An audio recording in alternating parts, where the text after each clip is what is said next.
We shift our focus to this story now. The JSC resolves to advise the President that DCJ Mandisa Maya is suitable for appointment to the position of Chief Justice. For more on today's interviews, we cross live to SABC News Reporter Canny Maphanga. Good evening, Canny. So Deputy Chief Justice Mandisa Maya is the sole candidate for the top post. The Chief Justice invited her to start off by taking everyone through her last 20 months. And she said she has never worked so hard in her life. She actually got a rude awakening after being heaped with so much praise at the SCA for how they functioned, churning out all those judgments timelessly. She says the Concord is a whole different experience for her. Talk to us about this.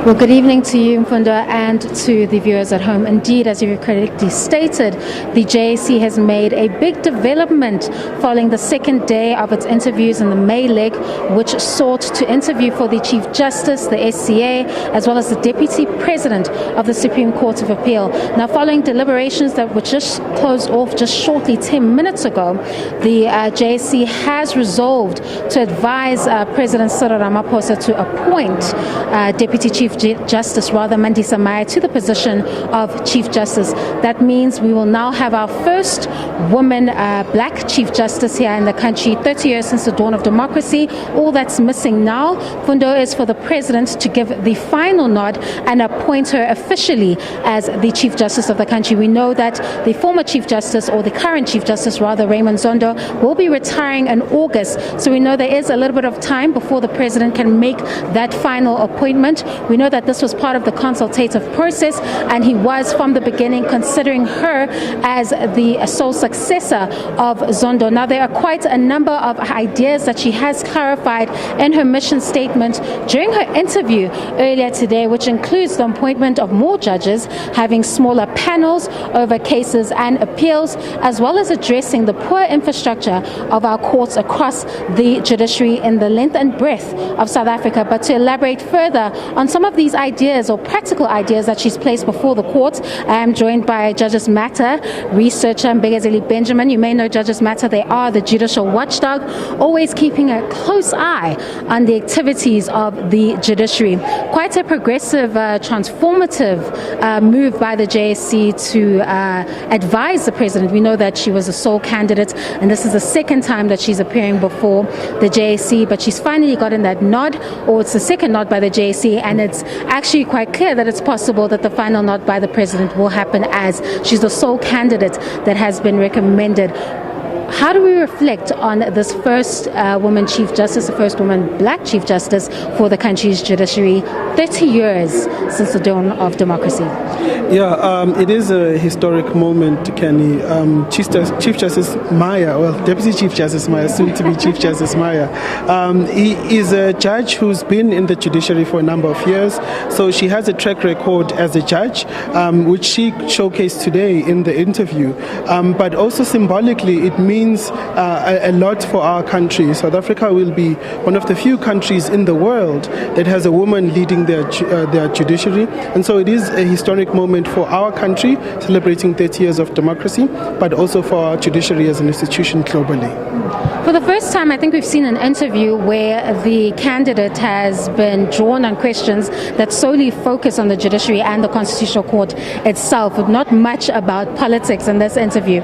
Really practical plans to deal with the late delivery of judgments, to deal with the shortage of judges in the judiciary, as well as other issues. And we've seen that vision statement where she had a number of ideas that she wanted to approach. We know that some of those ideas need the assistance of legislation, but just practically, some of those short-term ideas that she had, would that be of assistance to the judiciary should she be appointed come August? It will be a vital assistance to the judiciary.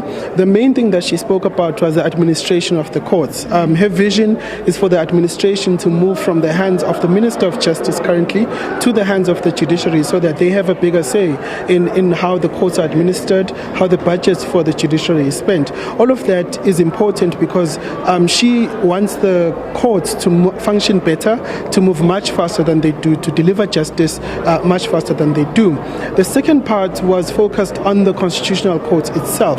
Over the last couple of years, we've seen the efficiency of the court decrease, and so she proposed some really tangible ideas on how to fix it, which includes amending the Constitution to expand the number of judges from the current 11 to 15 judges, and also to introduce panels so that the multiple cases can be dealt with at the same time. All of those is, again, to improve the efficiency of the court and to improve the reputation and respect that people have for the judiciary as an institution. And of course, her appointment, if it were to take place by the president, would then leave the role of the Deputy Chief Justice vacant, and the JSC would need to have to fill that role. Do interested parties such as Judges Matter and other organizations that keep a close watch on JSC have a candidate in mind for the DCJ role that will be vacant should she be appointed? And how important is that role to the support structure of the Chief Justice, who must now lead the judiciary in a highly sensitive period and a highly litigious period in the country? How important is that role?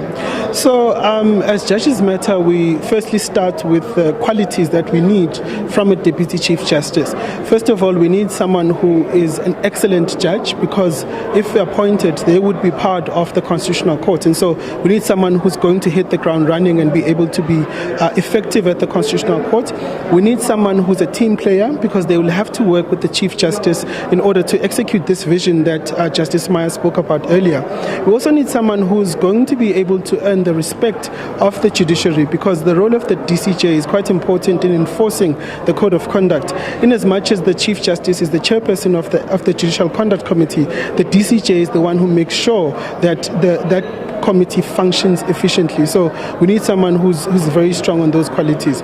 The president, again, has a huge role to play, because the top 4 positions in the judiciary, the president is the one who initiates and nominates candidates, and then the JSC is consulted. So we need a team player and someone who's going to support DCJ, the Justice Maya, going forward. All right, thank you very much. That was Mbegazeli Benjamin, the researcher for Judges Matter, just highlighting the developments in the JSC in quite a transformative move by recommending or advising the president to appoint DCJ Maya. And just quickly before we wrap to you, Mfundo, she is not the only person that has gotten the nod from the JSC. We know that chairperson of the Electoral Court, Justice Dumsani Zondi, as well, the JSC will be advising the president to appoint him to the position of Deputy President of the Supreme Court of Appeal. He too is the sole candidate for that post for both positions. All we're waiting for now is the final nod from the president. Over to you in studio.